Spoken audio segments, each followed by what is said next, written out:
Good morning for those of you joining from New York at CSW, and good afternoon for those of you joining from other parts of the world. We're very happy to welcome you to this important CSW side event entitled Strengthening Sustainable Livelihoods and Access to Markets for Rural Women, where we'll be highlighting experiences from the joint program on rural women's economic empowerment.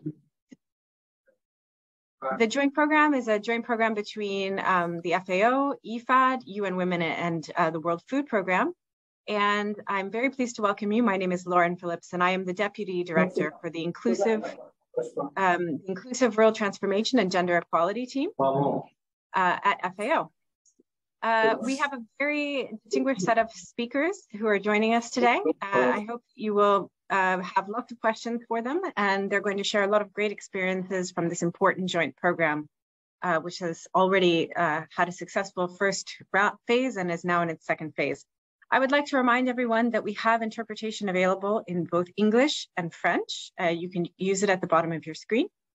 And with that brief introduction, and I would like to pass over to my colleague, Juan Carlos Mendoza, who is the new Director for Environment, Climate, Gender, and Social Inclusion Division at IFAD, and has previously worked in a number of other UN organizations, the World Bank, the Green Climate Fund, and in the private sector for KPMG. Juan Carlos, let me pass it over to you to welcome everyone.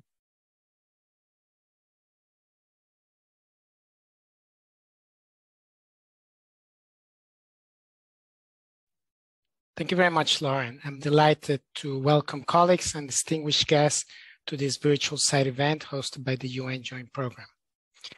Let me just tell you a few things about the program. This is a unique partnership among UN Women and the three Rome-based institutions, the Food and Agriculture Organization, the World Food Program, and the organization I represent, the International Fund for Agricultural Development. I am Juan Carlos Mendoza. I am the incoming IFAD Director for Environment, Climate, Gender, and Social Inclusion Division. This program, it's a great example, really, of the UN putting its resources together to deliver as one. The joint program combines the extensive knowledge and technical expertise of FAO, IFAD, WFP, and UN Women, and builds on their respective comparative advantages to address challenges that really are beyond the scope of any one single actor. But before we go forward, I just want to say that we cannot do this without the strength of partnerships. And for that, we're extremely grateful to our partners, Norway and Sweden, who have supported this program from the start, as well as to the Bill and Melinda Gates Foundation, who have recently joined this partnership. Let me tell you a few more things about what the joint program aims to do.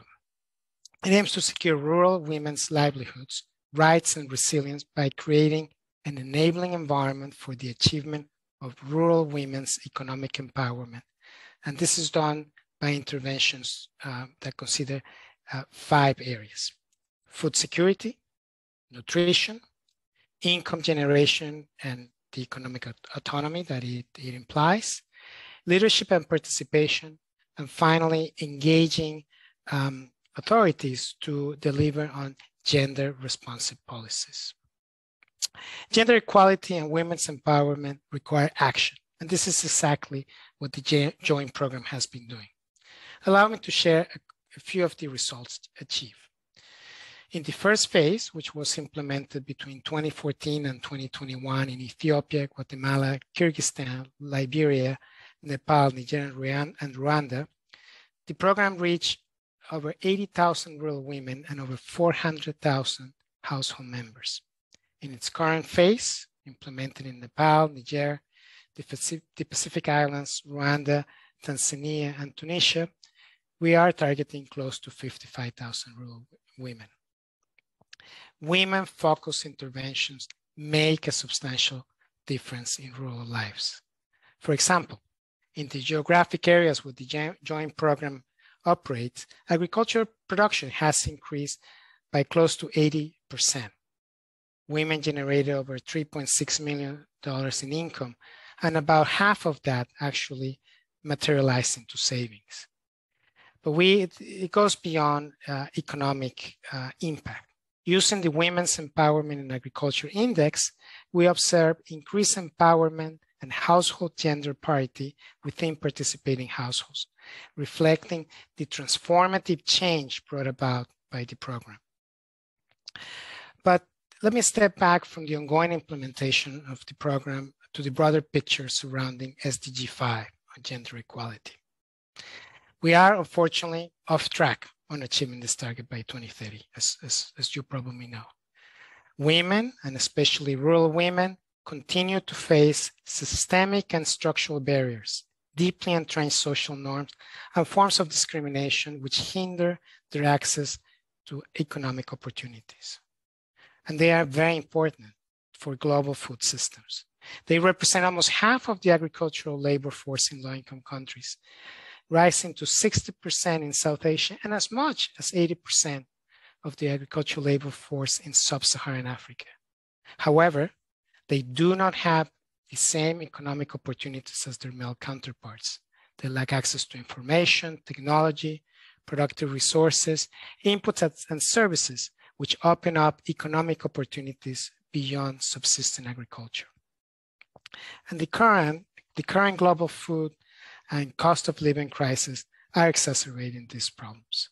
In fact, the increasing cost of fuel and agricultural inputs threaten to widen the gender gap in agricultural productivity and economic opportunities for rural women. But the message we bring together is one of optimism, because we know that women are powerful agents of change who are key to the development of rural economies. Given the opportunity, they thrive as rural producers and entrepreneurs. And we know it because we have the data, and in part coming from the joint program. And we know from this that a holistic program model for women economic empowerment does work. This event today provides an excellent opportunity to share some of the program approaches and strategies which are already delivering results on the ground. We have an ambitious scaling up strategy for the program, and we hope that additional partners will come on board to enable the expansion of its activities to other countries with additional innovative interventions. I am delighted to open this CSW side event, and I'm sure you're looking forward to hearing from our speakers in Nepal, Niger, and Rwanda about the experiences of the joint program in addressing some of the multifaceted barriers faced by rural women in their respective countries. Again, thanks for your participation, and in anticipation of the discussion here today, and hand it back to you, Lauren. Thank you. Thank you so much, Juan Carlos, also for highlighting both the results that the program is achieving, the challenges that are before us to meet SDG 5, and the ways that we hope we can scale this program and similar programs to ensure that we achieve gender equality and women's empowerment. I'm honored to welcome our next guest, who's going to provide an intervention about empowering women as food producers, Jill Engen of NORAD. I would like to welcome Jill. She has a variety of experience working actually with UN agencies, including UNDP, the UN Capital Development Fund, the Asian Development Bank. But since 2020, she's been at NORAD as the senior advisor in the section for gender equality. And as you all know, NORAD is the Norwegian Agency for Development Cooperation. So Jill, thank you so much for being with us this afternoon, and let me pass over to you. Thank you, Lauren, and thank you for inviting me to participate in this event today. Let me start with saying that Norway is a proud donor of the joint program, and we appreciate this opportunity to highlight the importance of women as food producers, their key role in ensuring food security and in creating economic opportunities for themselves and others. Last year, the Norwegian government launched a new strategy for promoting food security in its development policy. The overall objective of the strategy is to fight hunger and increase global food security. The strategy has a strong focus on women. It is committed to investing in targeted measures that strengthens women. I think what we will do is we'll start with the panel, and then once Jill comes back on, we will move back and hear the rest of her important intervention. So colleagues, that means that I'm going to come to the panelists sooner than expected, and I hope that you will be ready for that. We're going to start by introducing our three very distinguished panelists who we're very happy joined us today. The first is Abdul Karim Hachimu, who is the Secretary General of the Ministry for the Advancement of Women and Protection of Children in Niger. He has worked for the government of Niger for many years and has held positions such as head of programming division and has worked on other important initiatives around population, the promotion of women, and protection of children. Our second panelist today is going to be Rashana Bahatri, who's the National Coordinator and Program Analyst for the JP RWEE program in Nepal. She is working for UN Women in Nepal and has been a program analyst at UN Women for over a decade. And finally, Scovia Campieri, who's the project manager at Action for Development of People in Rwanda. She's the project manager there, and that's an NGO working with vulnerable people with a particular emphasis on women to improve their living conditions. She has led the implementation of the Gender Action Learning System for the JP RWEE in Rwanda. So let me go ahead and pose our first question to Mr. Abdul Karim. So Abdul Karim, thank you for joining us. Can you tell us why the joint program is an important partnership for the government of Niger and how it helps to realize key strategies in relation to rural development and women's empowerment?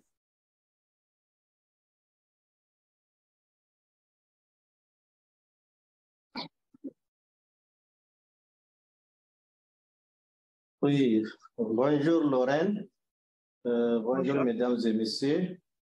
Donc le programme conjoint au Niger est un partenariat bien établi entre les 4 agences du système des Nations Unies participantes, à savoir la FAO, le PAM, ONU-FAM et le FIDA et le gouvernement du Niger. Ce programme est bien aligné sur nos priorités et politiques nationales pour l'autonomisation économique des femmes, avec un accent particulier sur le secteur agricole. Et cela comprend la stratégie nationale d'autonomisation économique des femmes et les stratégies nationales de développement agricole durable et de nutrition que nous appelons Initiative 3N, les Nigériens nourrissent les Nigériens. Ces 2 principales stratégies sont essentielles pour parvenir à l'autonomisation des femmes rurales au Niger. Les défis auxquels sont confrontées les femmes rurales au Niger sont multiformes et le programme conjoint au Niger adopte l'approche holistique et contextualisée requise pour relever ces défis. Par exemple, les femmes des zones rurales sont confrontées à des barrières socio-culturelles profondément enracinées et à la surcharge de travail qui entravent leur engagement dans les activités économiques et le développement des moyens de subsistance. Ces obstacles restreignent leur accès au marché, aux informations, aux technologies, aux services et aux intrants dont elles ont besoin pour développer leurs activités de subsistance. Aussi, l'accès au crédit auprès des services bancaires et financiers constitue un autre obstacle majeur pour les femmes. Seulement 22,8% des femmes ont accès au crédit au Niger. Le programme conjoint nous aide à relier les niveaux politiques et opérationnels en soutenant la mise en œuvre des stratégies gouvernementales par des approches holistiques et participatives et en travaillant avec plusieurs parties prenantes sur le terrain. La contribution à la mise en œuvre réussie de ces stratégies est une véritable réalisation du programme conjoint. Maintenant, le partenariat du programme avec les autorités locales a amélioré la prise en compte de la problématique homme-femme dans les plans de développement locaux grâce à une formation sur la planification et la budgétisation sensible au genre. Et il faut également noter la formation des techniciens du développement agricole sur l'analyse des données ventilées par sexe et la rédaction des rapports sensibles au genre dans les enquêtes agricoles. Dans la zone d'intervention, avant le programme conjoint, les données n'étaient pas désagrégées par sexe et par âge. Or, nous savons tous que des données ventilées par sexe doivent être disponibles au niveau local si nous voulons prendre efficacement en compte les différents besoins des hommes, des femmes, des garçons et des filles dans nos interventions de développement. Le programme utilise également l'approche participative des clubs d'Imitra. Ces clubs d'Imitra sont des groupes au sein desquels toutes les couches de la communauté peuvent se réunir, discuter des problèmes communs et trouver des solutions. À travers les clubs d'Imitra, plusieurs changements des normes locales ont été observés sur le terrain. En guise d'exemple, dans la commune de Falwel, au niveau de la région de Dosso, une des régions où intervient le programme, le remariage des veuves et dans toute la zone, la réduction des dépenses ostentatoires liées aux cérémonies de mariage, de baptême et de décès. Nous avons vu des communautés entières se mobiliser contre le mariage précoce et forcé. Le programme implique également plusieurs parties prenantes au niveau national et local, ce qui est très important pour réaliser des progrès et des changements. Il n'y a pas un seul acteur capable de répondre à l'intégralité des besoins des femmes rurales tout seul. C'est pourquoi, dans le programme conjoint, nous avons l'expertise individuelle de chacune des agences des Nations Unies participantes. Et nous avons les autorités locales et nationales, les ONG partenaires de mise en œuvre, les organisations de la société civile, les leaders communautaires et les médias publics, privés et communautaires, et dans une certaine mesure, le secteur privé. Donc, tous ces acteurs collaborent ensemble sur différents éléments du programme. C'est ce qui a conduit à l'obtention des résultats combinés auxquels nous sommes actuellement parvenus. Au niveau gouvernemental, l'intervention a renforcé le travail et la collaboration interministérielle.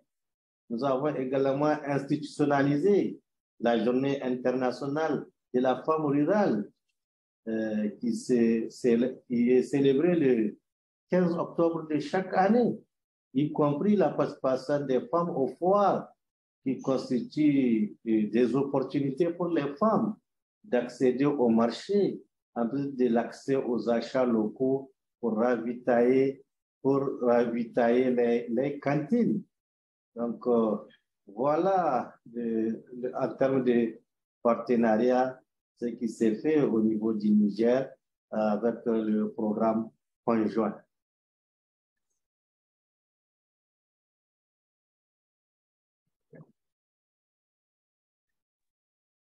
Thank you so much. We're delighted to hear how well the program has worked with the priorities of the government of Niger, the successes that you've had using the Dimitri Clubs model, and also the widespread benefits that the program is bringing on areas like social norms, nutrition, etc. So thank you so much, Abdul Karim, for your intervention.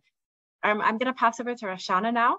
Rashana, you've worked with the joint program in Nepal since 2015, and we'd love to hear about some of the program approaches and strategies that have successfully responded to the challenges that rural women face in developing their livelihoods in the communities in which the program is being implemented in Nepal. Over to you.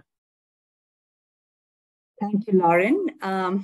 In Nepal, the joint program is supporting the gender-responsive implementation of the government of Nepal's 20 years agriculture development strategy. In short, we call it ADS, in 2 rural districts in the south part of the country. The activities of the joint program aligns with this strategy, the ADS, which has a priority focus on a number of areas related to gender equality.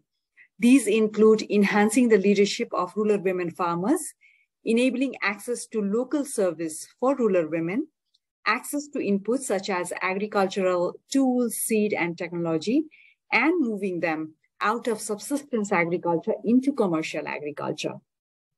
In the rural communities where the program is implemented, access to market is a real struggle for women. Discriminatory social norms, gender norms are deeply embedded within households and the community. The majority of women are not even allowed to go out of their homes without the permission of male family members. And women, they don't own land or other production-related assets and resources. They don't participate in household decision-making, including on finances.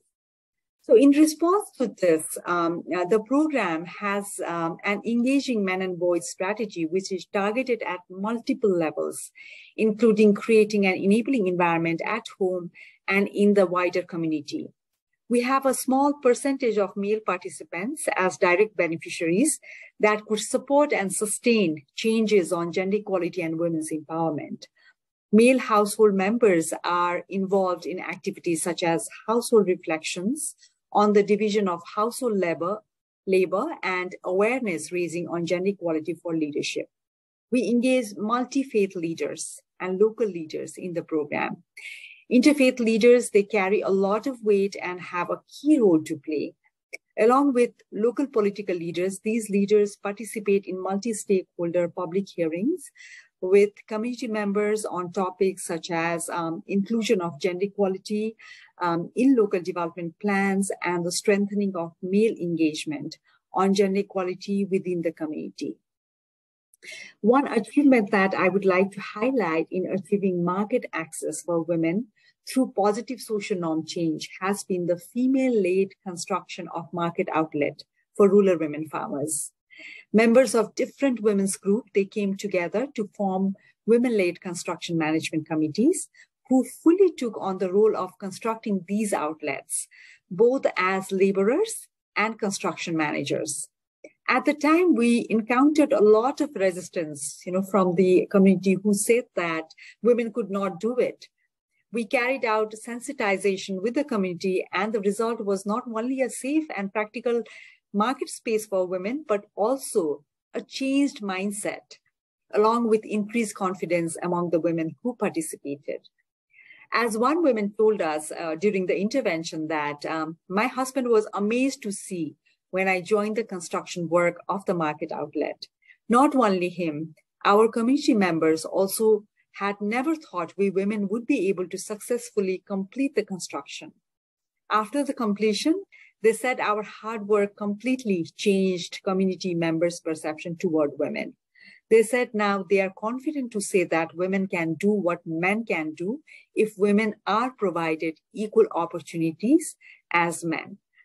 Thank you, Lauren, and over to you. Thank you so much. That's so interesting to hear about the way that you're engaging with community leaders, with men and boys, as well as with women, and achieving such interesting results in terms of empowerment. But before I pass to Sylvia, Varshana, can I ask you a follow-up question about leadership? You mentioned that with regards to the agricultural development strategy, leadership is important, and we know that women must have leadership roles if we're going to bring about change. Can you tell us a little bit more about what the program has done to address this? Sure, yes, indeed. Enhancing women's leadership is another focus area of our interventions under the JP RWEE program. Women in the communities in which we work are overwhelmingly unaware of their rights and entitlements, including the government of Nepal's commitments under national and international legal instruments.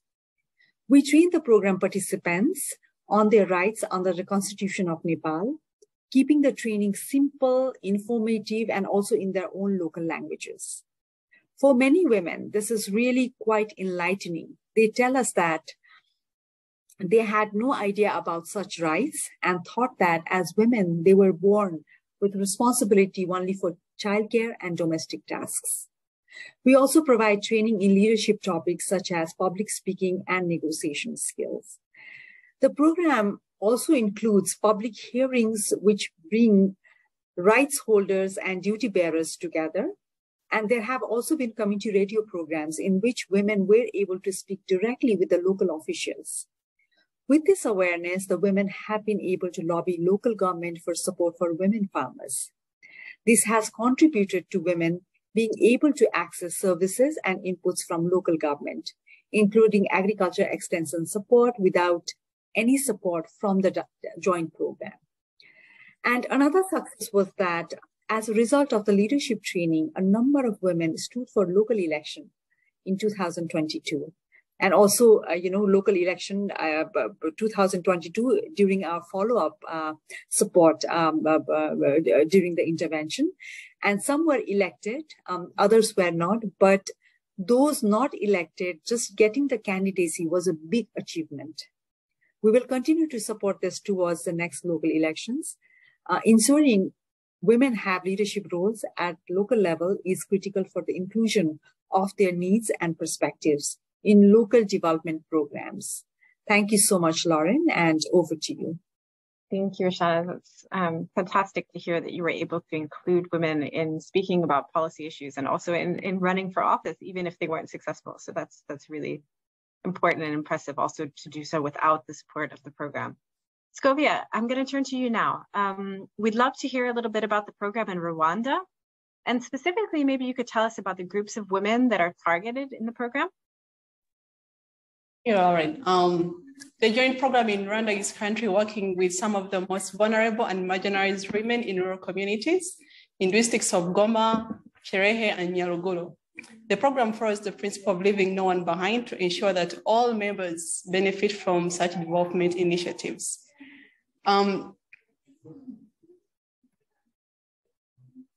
In our targeting processes, priority is given to ensure that inclusion of the most marginalized and vulnerable individuals in the highest ranked levels of poverty, including people facing intersecting forms of discrimination, such as women living with disabilities, people living with HIV/AIDS, former sex workers. Some of these groups of women face real stigma within the communities, but we were able to secure their involvement in the program by collaborating with community leaders and the representatives of these groups.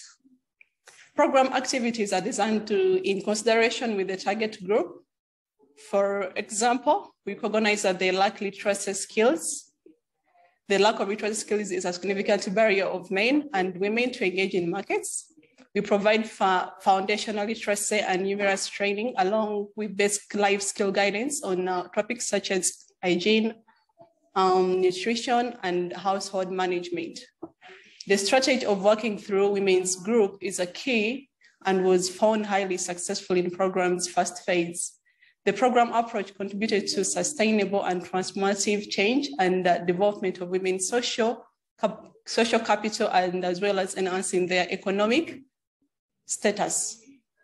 We work with women groups as an entry point and to enhance their access to economic and productive assets and build their productive and business potential. This includes trainings on topics such as climate smart agriculture, value addition, product transformation, and business development. As a result of this holistic capacity building, women develop multiple skills required to engage in business as producers. We initially started with forming groups of women of not more than 5 or 10 people, and using the farm field school methodology that is a bit participatory and experimental learning about practical farming activities. These groups become village saving lending associations, which we call VSLA here, where women can start to put a small amounts of money to a group fund. This enables households with minimal finance to gain access to credit and to establish practice of a saving for the first time in their lives. Within VSLs, women build trust together. They establish themselves as functioning groups and build experience. And once these groups become well established, they form cooperatives and establish governance mechanisms. The cooperatives can then be formally registered with the government, which brings them into mainstream and opens up a greater access to information service and economic opportunities. Up until now, today, up to date, over 80% of the participants have increased their production, over 70% have received formal loans, and all the program cooperative members have bank accounts, which was not possible before. Thank you very much, Lauren. Back to you. Thank you, Sylvia. I find the results that you just reported extremely impressive, particularly given the very sort of difficult targeting or the challenging targeting that you're working with all sorts of women and people who have experienced multiple forms of discrimination. I'm going to pass back over to Abdul Karim to ask about the second phase of the joint program in Niger. So Abdul Karim, can I ask you, now that the joint program is in its second phase in Niger, how do you view this program from the standpoint of sustainability and scaling up? Okay, merci Lorraine. Donc, c'est les stratégies et les approches utilisées par le programme conjoint encouragent la durabilité au Niger de plusieurs façons. Cela comprend l'alignement sur les politiques et les stratégies nationales du gouvernement, la mise en œuvre des activités en collaboration avec les autorités locales, le renforcement des capacités institutionnelles, les approches participatives, notamment à travers l'approche des clubs d'Imitra qui se poursuit dans les zones où le programme n'est plus mis en œuvre. Il y a également l'engagement des hommes, y compris les chefs traditionnels, qui s'est avéré une expérience excellente pour parvenir à un changement transformateur. Toutes les activités qui sont menées en partenariat avec des acteurs locaux, il y a donc une forte appréciation ou appropriation du programme par le gouvernement et par les communautés. Ce qui, je pense, est essentiel pour la durabilité à long terme. Et en termes de potentiel de mise à l'échelle, il faut retenir l'approche holistique, les stratégies de promotion de l'accès des femmes aux ressources productives, l'engagement des hommes et des femmes à travers les clubs d'Imitra et les organisations paysannes.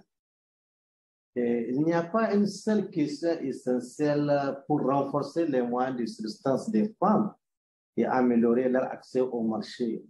Mais je pense qu'il est très important de souligner l'allègement des tâches domestiques et la question des droits fonciers lorsque nous parlons des moyens de subsistance des femmes rurales. Comme dans de nombreux pays, la terre est la clé des moyens de subsistance ruraux au Niger. Car la grande majorité des activités de subsistance sont basées sur la terre. L'accès des femmes à la terre doit être abordé si nous voulons libérer leur potentiel économique dans le secteur agricole. Le Niger a adopté une politique foncière en 2021 qui est fortement sensible au genre. En effet, donc, le programme conjoint ainsi que d'autres agences des Nations Unies au niveau du Niger ont apporté une contribution technique à l'élaboration de la politique. Cependant, sa mise en œuvre au niveau local est difficile en raison des lois coutumières et des pratiques traditionnelles discriminatoires en matière de genre. Surtout en ce qui concerne la prise de décision foncière au niveau des ménages et de la communauté. Par exemple, le programme conjoint a amélioré l'accès des femmes à la terre grâce aux sensibilisations à travers les clubs d'Imitra et au sein des organisations des producteurs sur les dispositions liées à l'héritage de la terre sur le plan islamique. Vous savez, le Niger est à 99% musulman. Donc, c'est sur l'héritage de la terre sur le plan islamique. Il y a eu des dispositions qui ont été prises. Et sur l'achat pour constituer les ressources propres. Je sais que le programme poursuit cette activité clé dans sa phase 2 en lien avec les conditions foncières de base. Et c'est une activité que nous considérons comme ayant une base solide pour la mise à l'échelle dans les communautés rurales du Niger. Merci, Lorraine. Thank you so much, Abdul Karim, and thank you for highlighting the importance of both the reduction of domestic chores, but also the positive progress that Niger is making on laws, both customary and government laws on land access, and the way that the Demetra clubs are supporting sensitization around land. Rashan, I'm going to come back to you now, and I'd like to ask you if you could please tell us about some of the ways that the program is working to improve access to markets, maybe beyond small level engagement in trading produce in Nepal. Thank you. Thank you, Lauren. Yes, sure. In Nepal, the government has a homegrown school feeding program, which is being rolled out countrywide. We have partnered with the government to provide national level technical training and capacity building in this area. We now have a number of women farmers groups who are selling their produce to local schools through this initiative, as they are producing quality produce at greater scale.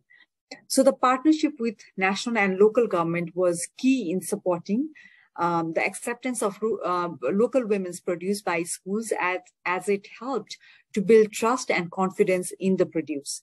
The homegrown school feeding program is a long-term government initiative which provides a regular and sustainable market for women. In time, we also hope that it will provide a foundation for women to further expand to additional markets. So the role of value chain actors is also key that we've realized during the implementation of the JP RWEE. Women are heavily reliant on local vendors for access to markets.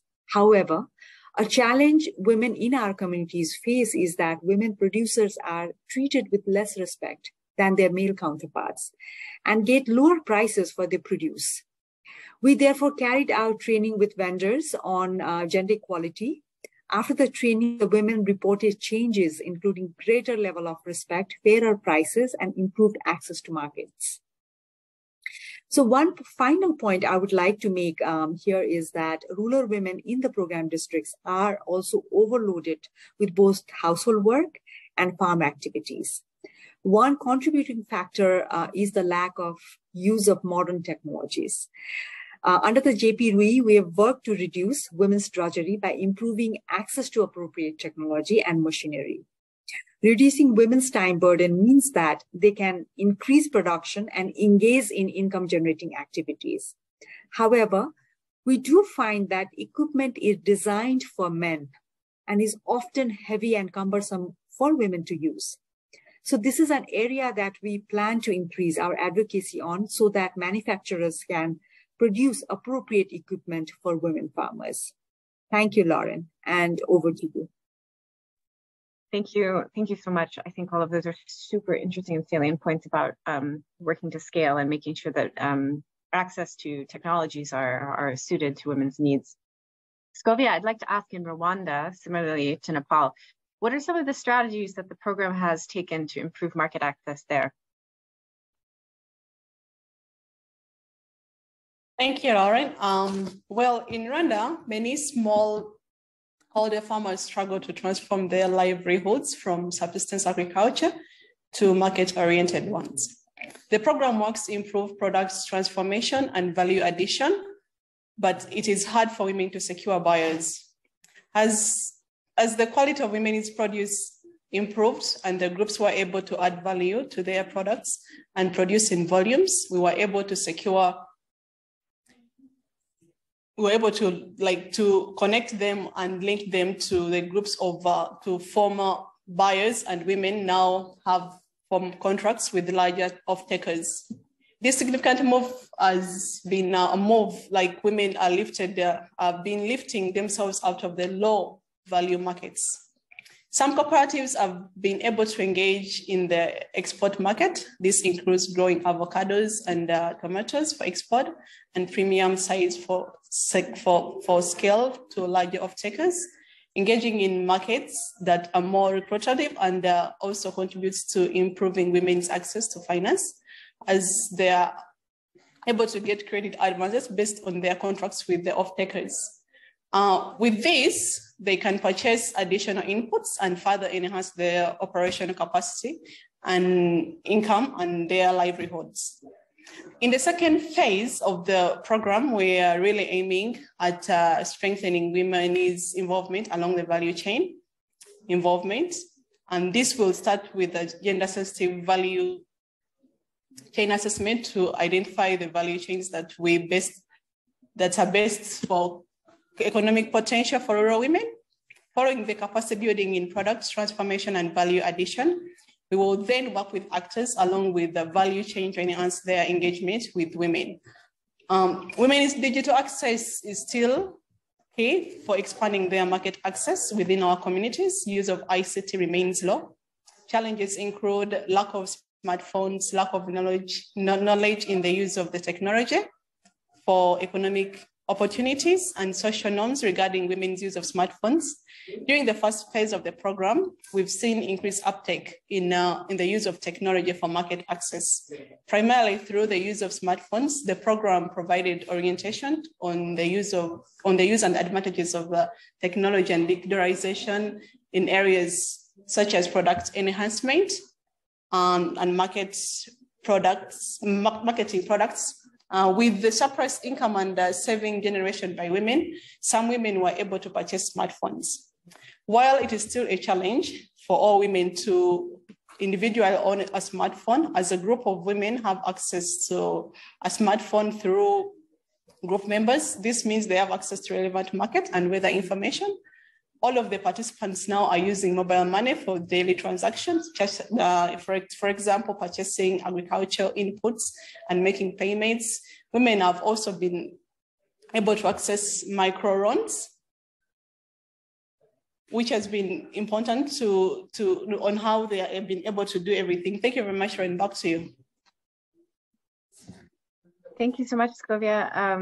I want to ask you a follow-up question. I think you mentioned a lot about ICT, which is obviously one of the themes for CSW, and so that's very important. But I also appreciate that you were talking about ways to get women to be engaged in the value chain. At one point, you also mentioned the importance of social norms about changing women's access to technology. You worked extensively on the implementation of gender transformative methods at the household level. Can you please tell us a little bit more about how this work on behavior change and social norm change has contributed to enhancing women's engagement in the economic opportunities that you mentioned? Thank you, yes. In the program, Rwanda, we have been using the Gender Action Learning System, we also call GIRLS, to address the social cultural barriers women face at household and community levels. GIRLS is a community-led empowerment methodology designed for rural development programs. It enables individuals and households to plan their lives and enterprises and to identify and negotiate their needs and interests for gender equitable life roles and improvement. The methodology includes participatory and the visual tools such as vision, road journey, gender balance tree, and socioeconomic empowerment and leadership map. Through GIRLS process, household members sit together, they analyze areas such as imbalance of gender roles within the household, unpaid work, or involvement in household expenditure. They map out their individual household vision and greater well-being, prosperity, and gender equality. The GIRLS-related component of the program have proven to be very successful. End-line result of the first phase showed that GIRLS' approach has enhanced harmonized decision-making process and collaboration in families. Women have now developed confidence, they have capabilities in planning, they are thinking strategically, and they have stronger voices that has led to socioeconomic transformation. We also see husbands taking part in the unpaid care work in households, such as helping children with their homework and attending weekly parents forum with their wives. Men are now cooperative and collaborating with their wives and in household activities like kitchen gardening to promote healthy and balanced diets, an activity that was previously perceived for women alone. these household level changes mean that men are more supportive of women participating in economic activities. They are more willing to share household chores and enable their wife to spend time on livelihood activities. Now we see that both men and women confirm that girls helped to develop and implement gender-sensitive visions from which the income-generating businesses are developed, including production of maize, beans, horticulture, as well as livestock and small businesses. Girls have helped good management of income by both men and women and joint realization of benefits. The small slide I'd like to share with you, if that's okay. Yes, please show us. Results. Okay, thank you. So as we see from there, from the slide, we can look at the economic empowerment. Economic domain. We look at the baseline. We look at the end line and the change. So we have physical mobility as our number one item there. We are having the baseline. We started at 82.9. We ended at 89.9, and we had a change of 7%. So we started at, when you come to intra-house relationship, it was at 33.6. We had an end line of 49.2, and we had a change of 15.6. When you look at the attitudes towards domestic violence, it was 76.7, 14.6 as our end, and we had a change of 62.1. So when you look at the CAP, that is the knowledge, attributes, and policies, gender, and roles. We started at 28.5, and we had the end line, we had at 55.1, and we had a change of 26.6. When you look at the equal responsibilities delegated to both men and women, we had at 24. That was our starting point, the baseline. We ended at 43.1, and we had a change of 24.1%. So there is another slide somewhere there. Yeah, here. So when you see like the end line results over the 3 years of the implementation, the period include an average of 206% increase in equal property rights, including ownership of land and other assets, and the bank accounts. We have the average of 215% increase in equality of movement and association, work and leisure with women and men, equality attending meetings, being the leadership positions, and sharing household tasks. Thank you very much, and back to you. Thank you, Scovia. Those results are super impressive. There's huge increases, but also on some of the individual things like the declining of acceptance of gender-based violence and increased mobility. So thank you so much. Everyone, thank you so much for your participation. We're up to 140 participants listening into this session, and I know that there's lots of questions coming up for our excellent panelists, but because we lost Jill before she was able to finish her intervention, so I'd like to pass back over to you to let you finish your intervention, and then I promise all of you who are participating will have your chance to ask questions. Jill, over to you. Thank you, Lauren. I'm really sorry. I'm not quite sure what happened there. And I also don't know if you want to give the word back to me after listening to all these very interesting participants in the panel and the real live results that you see on the ground. I think when things closed down, I was in the middle of talking about the new strategy of the Norwegian government and how the strategy has a very strong focus on women. As it is very committed to invest in targeted measures that strengthens women's positions as food producers.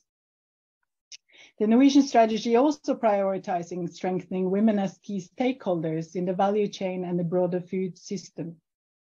As you may already know, small-scale producers provide about 80% of all food consumed in developing countries. This specific group of producers is therefore the backbone to local food security and is also perhaps the key sustainable food production.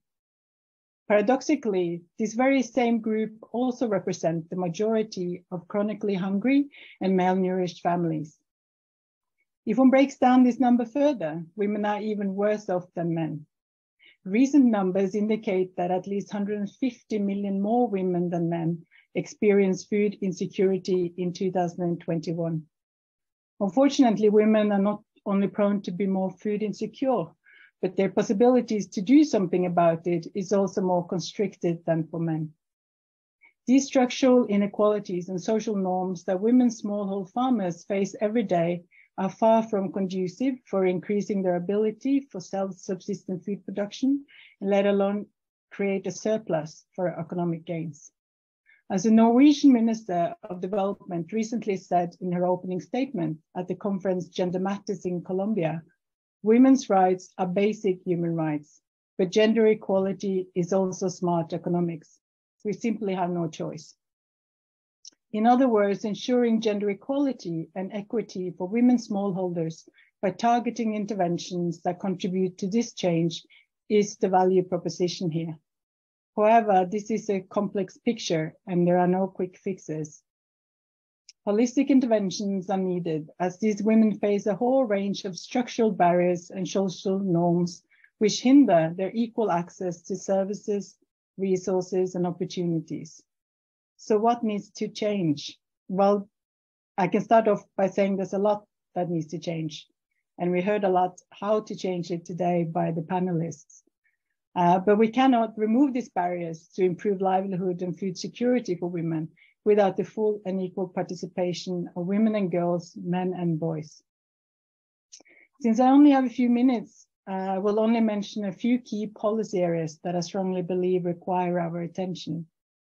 Firstly, ensuring that women have a legal identity, that legislation and regulations are non-discriminatory, in addition to access to finance, should all be high on our priorities. Without changing this type of structural barriers, women and girls will never be able to participate and to contribute to the society at the same level as men. For example, if women and girls are not able to own land, to inherit land, and to actually be in control of their land, how are they supposed to invest in and control their own futures? Newly released figures by Women, Business and the Law shows that women still have only 3/4 of the legal rights of men, and 2.4 billion of working age women still do not have the same legal rights as men. Likewise, access to a bank account, access to credit, and being able to be in control of their own finances is a prerequisite for everyone. Economic independence is fundamental. To have an income and to control that income represents a freedom and a sense of power that should not be underestimated. At the same time, women will need to have access to and be able to actively participate in decision-making processes. They need to be able to have a say in decisions that impact their lives. While we agree that bringing about these structural changes remains difficult, the challenges of making changes to social norms, attitudes, and power relationships are even harder. In this regard, working with men and boys and seeing them as part of the solution will be required. Lastly, we cannot forget the responsibilities that women traditionally have in the household. The double burden is a reality, and more attention to the care economy is needed. And finally, we need to improve the collection of disaggregated data and information. We all know that women's challenges and needs are different from men's, but we need to know the what, the how, and the why to get better at targeting what these women really need and what is needed where. The joint program can help us to collect this type of information and to better understand how to use it. It is therefore great to see that the joint program, by combining the strength of each participating UN organization, apply a holistic approach to many of the challenges that I have mentioned here today. It is also encouraging to see that the program is creating the necessary enabling environment through policy changes and by tackling social norms. Moving forward, we are hopeful that the second cycle will further consolidate efforts already made and that successful lessons are applied in the new countries. In closing, we also encourage other resource partners to come on board to join the program. Thank you very much. And thanks for the opportunity to come back again. I'm sorry I interrupted. No problem, Jill. Thank you. I know these things happen. So thank you so much for your intervention and also for your call to others to respond to the challenges and opportunities that this program and that in general, the topic places on us. So without further ado, I'm going to pass over to my colleague, Brenda Behan at the World Food Program to close for us. Brenda is the director of the Gender Equality Division at the World Food Program, and she has extensive experience in both humanitarian and international development operations. She's worked with WFP and the US government in various managerial and technical capacities. So Brenda, it's over to you to close this very interesting session. Thank you very much, Lauren, and thanks for your excellent moderation and management of our technology glitches, which was a testimony to CSW and the fact that we can actually overcome some of these challenges and allow us to have a very inclusive discussion. And really a super thanks to all of our panelists. I think it was an amazing discussion and really so insightful, and I learned so much from this. And I think the examples that were given from these three countries are incredibly strong. I really felt that there were some common themes that we heard around the fact that this program has a holistic approach and that it's really well grounded in national strategies and national programs at various levels.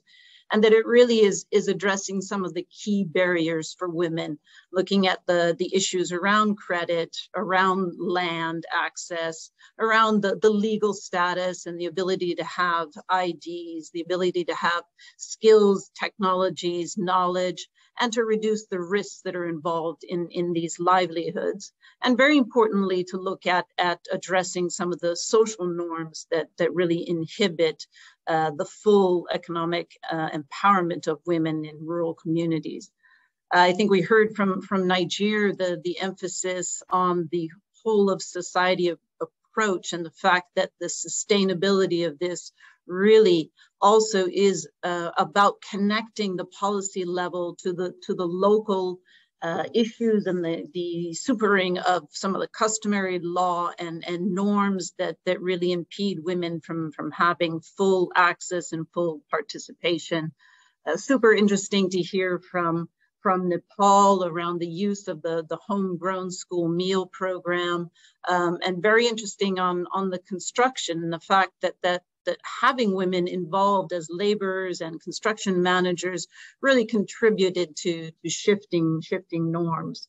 But also a call there for some very specific issues around equipment and it not being suited to women, but rather designed for men, which I thought was an extremely interesting point for us to think about in a larger context across many countries. Also from Rwanda, thank you. So amazing to hear about some of those incredible gains, 206% in terms of property right gains. And that's just amazing. And the work around moving women into higher profit value chains and how to go about that.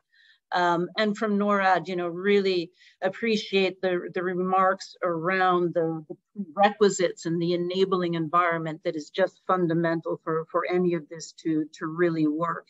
And also across all of the panelists, the importance, of course, of engaging leaders, engaging men and boys, that this is a discussion that we have to have with all of society and all of the communities.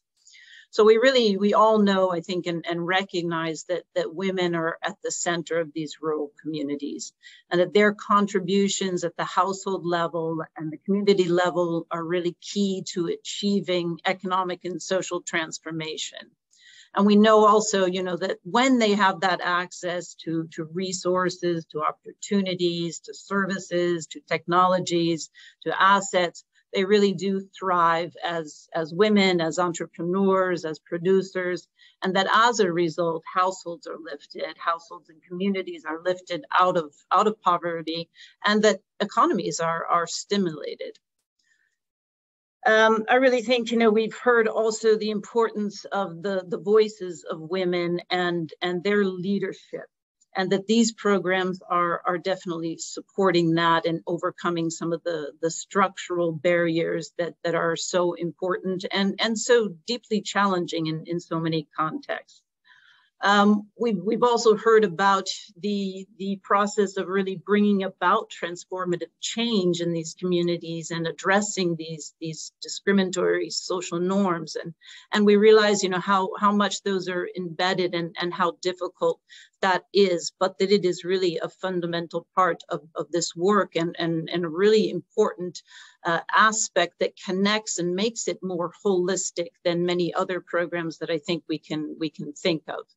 So we really do need to continue this, and we need to enhance this access to the productive resources and services and the markets, the information, the financial inclusion, the business development. And we also need to think about how we do this in a way that diminishes some of the heavy load that women have in terms of their domestic and household responsibilities, including looking at some of these labor-saving technologies, which were also mentioned, I think, today in the context of Rwanda's discussion. And I think this joint program really is remarkable because it does take into account these social and political domains. And it looks at these intersecting forms of discrimination that are experienced by rural women and ensures that we really look at how we do not leave anyone behind. It really shows how much when we come together, we've heard about the complementarity of the 4 agencies, but also how we're linking to international partners, how we're linking to the national governments, to the local governments, to the civil society, and to the communities, and how when we do this and we come together in this approach, we can really combine all of this expertise and capitalize on the strengths and the skills that everybody brings. So we really look forward to continuing this journey and look at hopefully expanding our second phase of this program to other countries. We really look forward to a continued journey in terms of evidence-based learning, better knowledge, and sharing these good practices that we've heard today, and really scaling up both within the context of this joint program, but also looking at the scaling up and the sustainability, anchoring it in the national programs. So really a big thanks today, not only to the panelists, but also the governments of Sweden and Norway and the Bill and Melinda Gates Foundation for their support and their championing of this program, and to my colleagues in UN Women and IFAD and FAO, who are such a core part of this program and really the heart and soul of it. So let me thank you all for your participation today and really appeal to all of you. Let's continue to work together and amplify this program and really support the rural women in all of the countries that we're trying to reach. Thank you, Lauren. Thank you, Brenda. That was a fantastic close, and we're just in time. So I really want to thank all of you for being here today, for participating, for your great questions, to our colleagues in Niger, Rwanda, and in Nepal, and to the agencies, and for Catherine's hard work behind the scenes from WFP to make this event a success. So thank you all very much, and have a good afternoon or a good day. Bye-bye.